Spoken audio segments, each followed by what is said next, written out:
I don't know what's going on, but I need some advice. I've changed the names and ages, especially since my family is on Reddit. They don't follow me, but if this blows up and they find out, things might get worse. Please give constructive criticism. I'm already hurt and just looking for advice, so no mean comments, please. The title gives a lot away. My stepsister is dating my ex. Can you believe it? Neither can I. To make it worse, they're not just dating. They're getting married in a month. I have to pretend I'm happy and give them my blessings. I feel betrayed not just by them, but by my whole family for celebrating this. It's making me sick, especially since I'm barely over my ex. Everyone knows we were together for over 3 years, and he moved on in just 4 months. I always thought we would get married, but he broke up with me over a lie about me cheating. I didn't cheat, and I swear I didn't. I explained everything to him, but he still called me a cheater and a liar. Now he's getting married to my stepsister. Out of all the people in the world, he chose her. He knew what I went through because of her and how badly she's treated me. And still, he did this. The worst part is that they seem so in love. The cold, mean guy I knew is gone, replaced by someone new who's trying to be a better man for her. My family keeps rubbing it in my face, saying things change when the right person comes along. Every word shatters me. I have to pretend I'm happy for them, but it's not normal for my stepsister to date my ex of 3 years, knowing we were going to get married. I feel utterly betrayed. I don't think I can get through this month with all the wedding preparations. It's breaking me more and more. I just want to run away from all this chaos and start a new life without anyone disturbing me. It sounds so easy when you're heartbroken and desperate for a solution, or at least hope. I don't know why I'm going through so much, and I just want the pain to go away. I wish my dad was still alive. He would understand my heartbreak and believe I never cheated. I know my ex used that as an excuse. Even my mother thinks I'm the bad guy in all this. She never loved me, but when I needed her, she left me for her new family. My ex will paint me as the bad guy, then show up with my stepsister and marry her. This next month will be the worst of my life. I just know it. In 31 days, he and I will be done for good. He'll start a new life, and I'll try starting mine. I'm not hurt by the breakup. I'm hurt by the false accusations and now this whole situation. Any advice would help, and I'm open to trying even the silliest ideas. I'm really desperate. Sorry again for my unhealthy coping mechanisms. Sometimes you just give in, I guess. Thank you for bearing with my drunken, sad rants. It's been a week since I first posted, freshly heartbroken. It was the worst feeling ever, but I really appreciate everything you guys have said. Hearing that no one deserves me, especially my ex, made me feel better about myself and the situation. 2 days later, a friend reached out to me, and thank God she did. We've decided to run away for a month-long vacation. I paying job, so money isn't an issue. I know I need some healing and fresh air, preferably by the sea. We've decided to visit Bali for 3 weeks. We just want to go somewhere where no one knows us or can disturb us. The pain still lingers, but I know I'm taking a step toward healing. I gave notice at work that I'll be taking a 3-week vacation, and they approved it. Perks of being the #1 employee for the past 5 years. Everything is set. Regarding the wedding, I texted the family group chat that I won't be attending. Before anyone could reach out, I left the chat, put them all on silent, and warned them that any passive aggression will lead to me cutting ties. I'm so excited. This is the best place on the internet, and you all are the coolest people ever. I'll update you in a week. 7 days have gone by, and I'm already in Bali. The last update I made was from the flight. I have a lot to talk about. Bali is impeccable and so beautiful. No wonder everyone who comes here never wants to leave. I don't either. I want to stay here forever and vacation until I die. I feel like I'm getting over everything. My friend also hooked me up with online therapy, and that's been really helpful. It's making me realize things I wasn't seeing before. It wasn't my fault. Reiterating lies won't change my truth. I've grown stronger. If I can be replaced in 3 months, then I can replace someone who never cared about me. Basically, screw my ex and screw my family. I've decided to cut them off after the wedding. The best part of this whole plan is that nobody can stop me. I've become more spiritual and have been connecting with my dad's soul. I know he's guiding me, and I can feel his presence. It's just me, my father, and God against the world. Now, on to the main story. While exploring the city, I bumped into an old friend, my high school best friend and my stepsister's true, unrequited love. She pursued him for years, but he liked me, so she bullied me out of jealousy. We went for a drink, then to the beach, and shared what was happening in our lives. I ended up telling him my sad story, and he was really sympathetic. He's everything I wanted my ex to be, and I still don't know why I never gave him a chance. We talked and ended up spending the night together. It was the best night ever. I felt so connected to him. We haven't become exclusive yet, and we're definitely taking it slowly. Don't worry about my other friend being left out. Her boyfriend joined us this weekend too. Now we both have our partners with us, and it feels complete. We're returning home tomorrow, and the wedding is in 2 days. We'll arrive in 1 day, rest the next, and then show up to the wedding. Yes, I've decided to attend and show them how much I've healed. It's time for my stepsister to know how I felt. And no, I'm not manipulating anyone. It was his idea to show up together.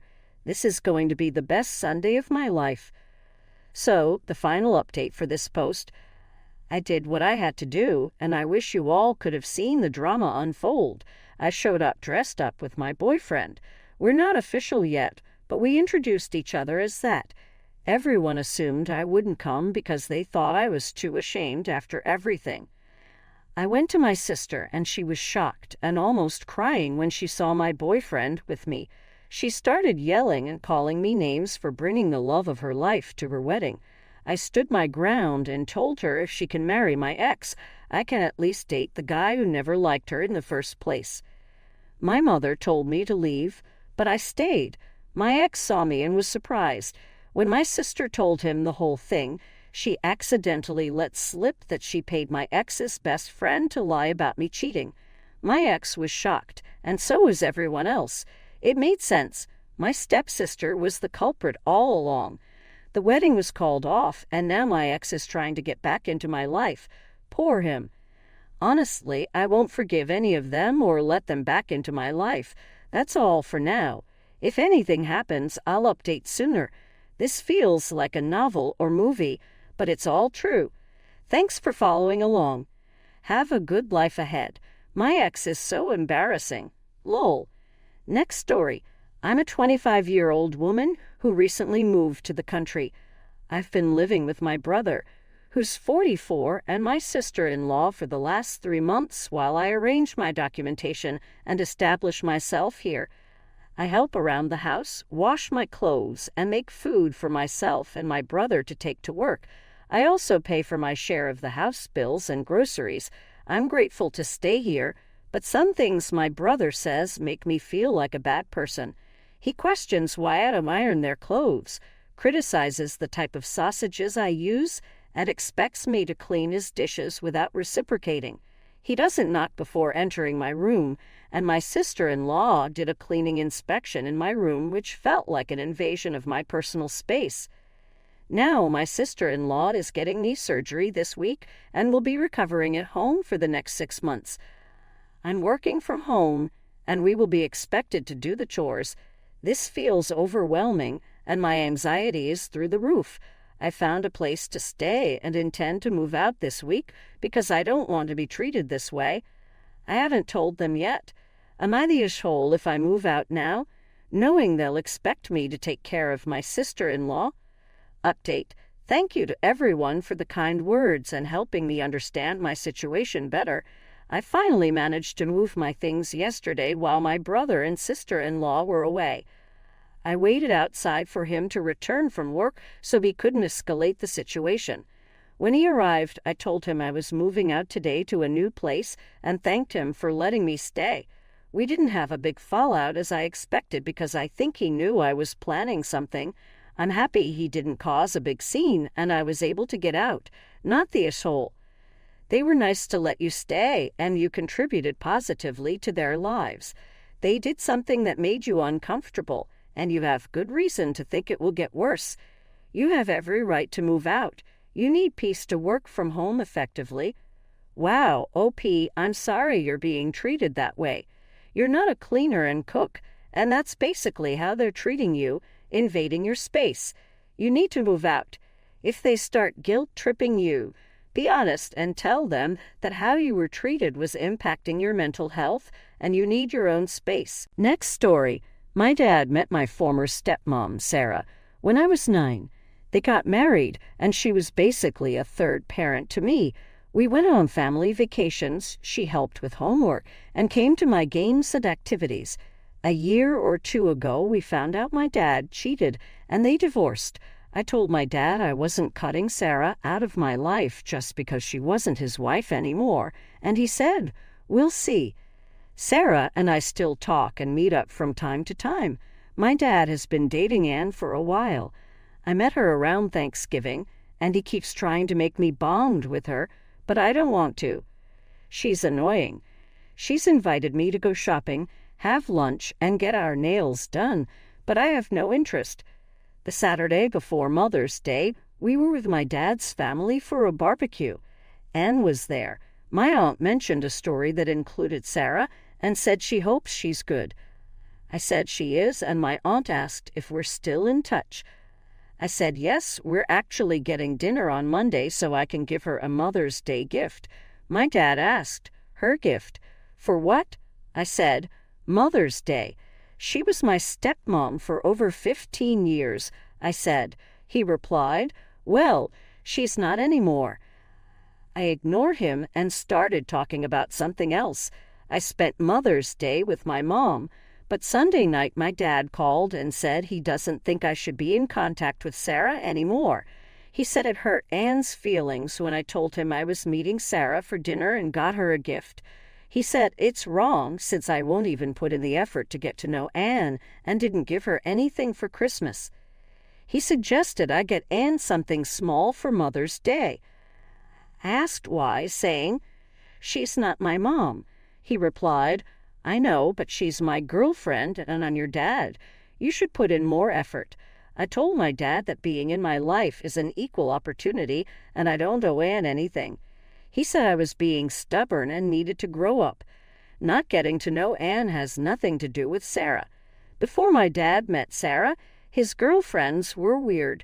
One acted like we were instant besties, one apparently called my mom wanting to be her friend, and one kept trying to make me a girly girl. He'd stay with them a few months and then find someone new. As a kid, I got to know them all, but I don't anymore. I probably feel the same way even if he never met or married Sarah. Am I the asshole for still talking to Sarah and not getting to know Anne? NTTA, your dad divorced Sarah. You didn't. She's been an important part of your life for years, essentially a parent. Expecting you to drop her from your life is selfish. As for Anne, you're under no obligation to bond with her. Your dad chose to bring her into your life. You didn't. Expecting you to get her a Mother's Day gift is weird since she was never a mother to you and became part of your dad's life